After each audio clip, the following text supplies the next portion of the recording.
بسم اللہ الرحمن الرحیم۔ السلام علیکم، میں ہوں ارشد یاسین اور آپ دیکھ رہے ہیں ریڈار۔ ناظرین، ریڈار پہ آنے والی بہت سی معلومات میں آپ کے سامنے شیئر کر چکا ہوں۔ وقتاً فوقتاً جب بھی کوئی اہم چیزیں سامنے آتی ہیں میں آپ کے ساتھ ضرور شیئر کرتا ہوں۔ آج بھی بہت اہم چیزیں ہیں جو آپ کے ساتھ میں شیئر کرنے جا رہا ہوں، بلکہ یہاں تک کہنا چاہ رہا ہوں کہ جو حالات میں دیکھ رہا ہوں حکومت کی آخری سانسیں چل رہی ہیں۔ یہ کس طرح اندازہ ہوتا ہے؟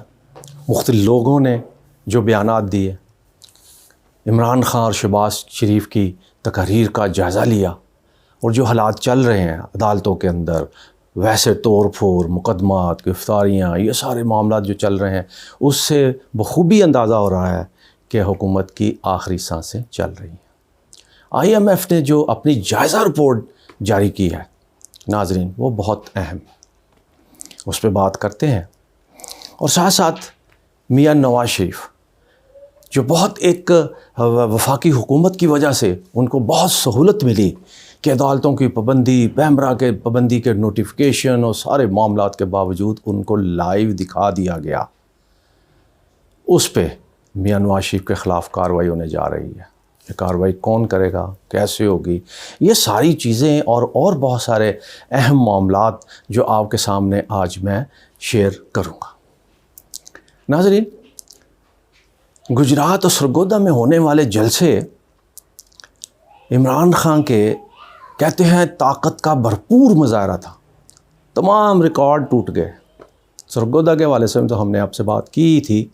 گجرات کے اندر ظہور اللہ اسٹیڈیم میں جتنی دنیا آئی ہے، گجرات کے لوگوں کا خیال ہے کہ اتنی دنیا ہم نے کبھی اسٹیڈیم میں دیکھی نہیں ہے، گجرات کے کبھی کسی جلسے میں نہیں دیکھی۔ یہاں تک کہ ایک سینئر صحافی جس سے میری بات ہو رہی تھی، اس نے کہا تھا کہ گجرات کا سب سے اہم اور شاندار استقبال میاں نواز شریف کا تاریخ کے اندر لکھا جاتا ہے۔ جب میاں نواز شریف وہاں پہنچے تو ان کی گاڑی کو اٹھا لیا گیا تھا۔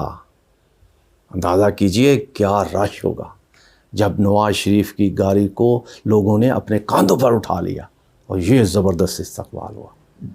اب کہتے ہیں وہ کچھ بھی نہیں، جو رات گجرات کے اندر جلسہ اور لوگوں کا جوش و خروش دیکھا گیا ہے، وہ کچھ نہیں ہے اس کے مقابلے میں عمران نے تمام تر ریکارڈ توڑ دیا۔ ناظرین، یہ تو باتیں چلتی رہتی ہیں، لیکن آج میں آپ سے جو بات کرنے جا رہا ہوں کہ حکومت کی آخری سانسیں کیسے، جیسے اندازہ لگایا جاتا ہے، بڑے سینئر لوگ جب دیکھتے ہیں حالات اور واقعات تو ان کو سمجھ آنا شروع ہو جاتی ہے۔ کل گجرات سے جب جلسہ فارغ کر کے عمران خان اسلام آباد جا رہے تھے تو روات کے علاقے کے قریب ان کے قافلے کی ایک گاڑی میں اچانک آگ بھڑک اٹھی۔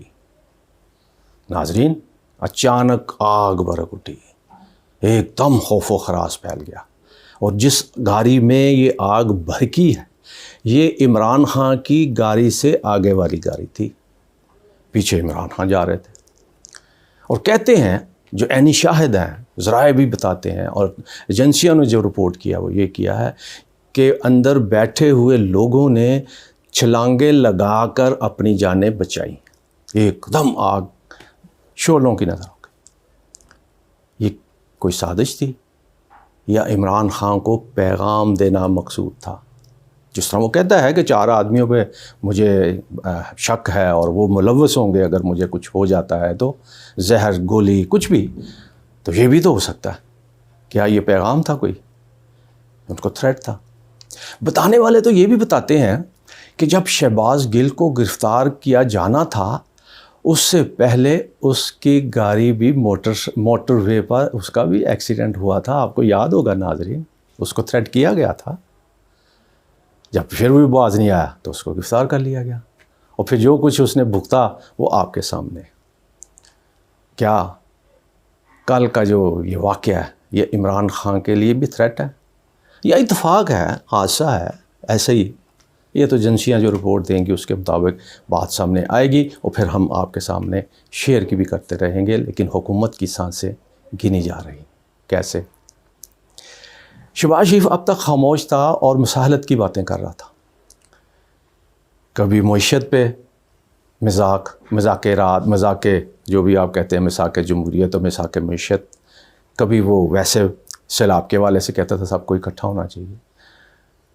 لیکن اب جو آخری اس نے میٹنگ کی ہے نون لیگ کے ارکان اسمبلی، اس میں قومی اسمبلی کے بھی تھے، صوبائی اسمبلیوں کے بھی تھے اور سینٹ بھی تھے، اس میں جو تقریر کی تھی وہ اس قدر جارحانہ تھی کہ اس کے ایک ایک جملے پر اگر آپ غور فرمائیں تو لگتا یہی ہے کہ وہ انتخابی تقریر تھی، انتخاب کی تیاریوں.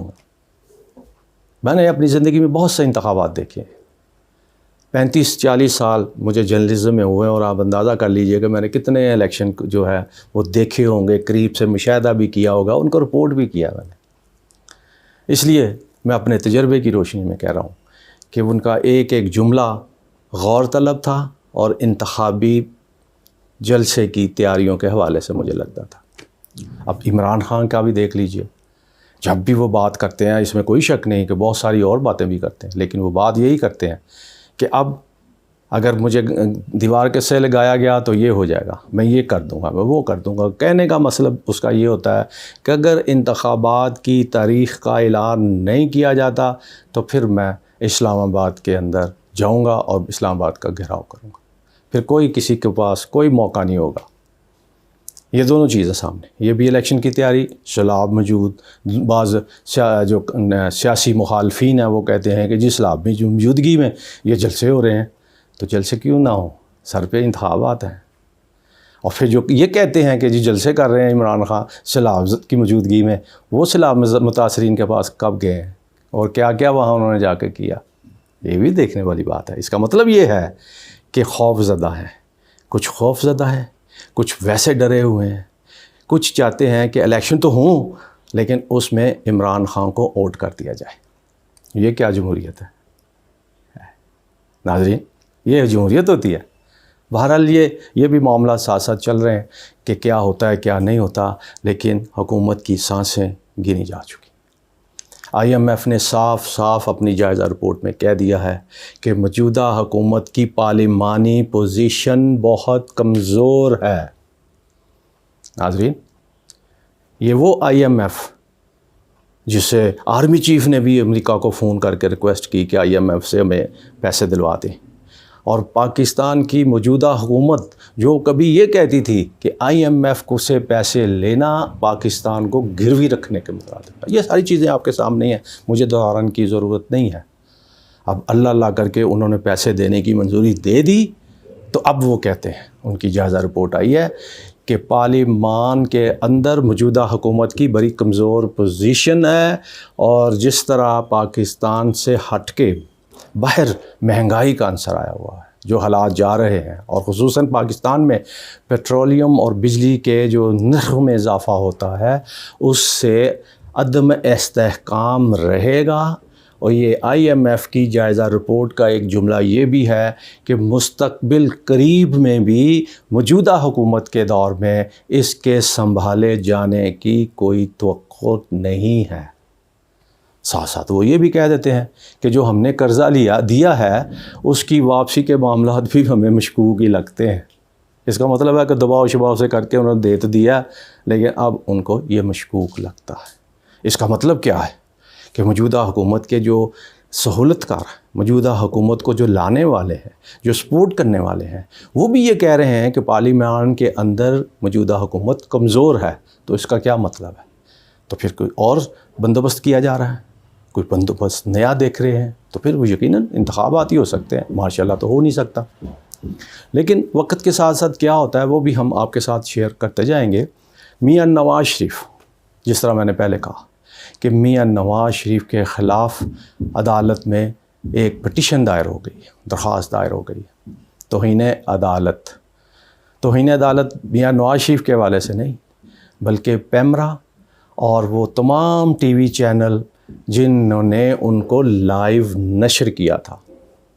درخواست میں یہ موقف رکھا گیا ہے کہ کیونکہ حکومت نے اس وقت کی اور عدالت نے میاں نواز شریف کی لائیو تقریر دکھانا ہی نہیں بلکہ ان کی کسی قسم کی ریکارڈنگ تقریر بھی دکھانے پر پابندی عائد کر رکھی تھی، کیونکہ وہ پاکستان سے اشتہاری ہیں، سزا یافتہ ہیں، اور پاکستان کو وہ چھوڑ کر جا چکے ہیں، ضمانت پہ تھے لیکن وہ جا چکے ہیں۔ جب تک وہ عدالتوں میں پیش نہیں ہوتے ان کو کوئی سہولت نہیں مل سکتی۔ آپ کو یاد ہوگا ناظرین کہ پاکستان کے 5-7 بڑے اخباروں کے چینل، بڑے چینل اور اخبارات کے صحافیوں نے یہ عدالت سے درخواست کی تھی کہ نواز شریف کے خطاب کو دکھانے کی اجازت دی جائے۔ عدالت نے انکار کر دیا تھا۔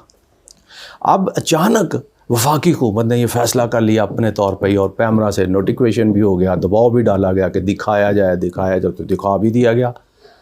اب عدالت سے درخواست کی گئی ہے کہ آپ کے حکم کی عدم عدولی ہوئی ہے، آپ نے آرڈر کچھ کیے، فیصلہ کچھ ہوا، لہٰذا پیمرا کے لوگوں کو، ذمہ داران کو، اور جن چینل نے یہ ان کی لائیو تقریر دکھائی ہے ان چینل کے مالکان کے خلاف کارروائی کی جائے۔ اب یقیناً جب ان کے خلاف کارروائی ہوگی تو نواز شریف بھی مشکل میں آئیں گے، یقیناً ان کے خلاف بھی کوئی نہ کوئی عدالت فیصلہ دے دے۔ یہ بھی معاملات مشکل کی طرف جا رہے ہیں۔ ناظرین، یہ سارے معاملات آپ دیکھ لیں کہ یہ کس طرف جا رہے ہیں، اور یہ یقیناً حکومت کے آخری سانسوں کی طرف ہی جا رہے ہیں۔ اور اب تو مسلم لیگ نون کے اور موجودہ حکومت کے جو حامی، بڑے حامی، اخبار نویس، تجزیہ کار، وہ بھی یہ کہنے پہ مجبور ہو گئے ہیں کہ وہ انتخابات دیکھ رہے ہیں۔ نجم سیٹھی نے تو یہاں تک کہہ دیا کہ معاملہ طے ہو گئے ہیں، اور شہباز شریف کی حکومت کو یہ بتا دیا گیا ہے کہ اب انتخابات کی تیاریاں کریں، جتنا وقت دینا تھا دے دیا، اب آپ انتخابات کی طرف چلے ہی جائیں۔ یہ نجم سیٹھی نے کہا۔ قومی اسمبلی کے ممبر محسن شار نواز رانجھا وہ بھی یہ کہہ چکے ہیں کہ میں دیکھ رہا ہوں کہ جنوری اور فروری میں شاید انتخابات ہو جائیں۔ یہ تو مسلم لیگ نون کے لوگ بھی کہہ رہے ہیں۔ اور حالات اور واقعات کا اگر بغور جائزہ لیں، ان کی تقریریں، ان کے معاملات، ان کا اٹھنا بیٹھنا، لوگوں کے ساتھ رابطے، یہ ساری چیزیں، اور خصوصی طور پہ حکومت پاکستان کی ذمہ داریاں اور ان کو اسلام آباد تک محدود کر دینا، یہ ساری وہ چیزیں ہیں جو یہ ثابت کرتی ہیں کہ اب بات انتخابات ہی طرف ہی جائے گی۔ اب انتخابات کب ہوتے ہیں؟ میرا اپنا جو خیال، میرا جو ویژن کہتا ہے، میں جو دیکھ رہا ہوں، مجھے یہ لگتا ہے کہ جنوری سے مارچ کے درمیان کچھ نہ کچھ اس حوالے سے اعلان بھی ہو سکتے ہیں، انتخابات بھی ہو سکتے ہیں، اور یہ سارے معاملات چل سکتے ہیں۔ لیکن پاکستان کے اندر کچھ بھی کہنا خطمی طور پہ وہ مشکل ہوتا ہے کہ یہاں رات کو کچھ ہوتا ہے، دن کو کچھ ہوتا ہے، دوپہر کو کچھ ہوتا ہے، کچھ بھی ہو سکتا ہے، وقت سے پہلے بھی ہو سکتا ہے، بعد بھی ہو سکتا ہے، لیکن حکومت کی سانسیں گنی جا چکی۔ مجھے یہ لگتا ہے کہ اب بات آگے کی طرف جائے گی اور انتخابات کی طرف جائے گی۔ ناظرین، اپنا بہت خیال رکھیے۔ پاکستان زندہ باد۔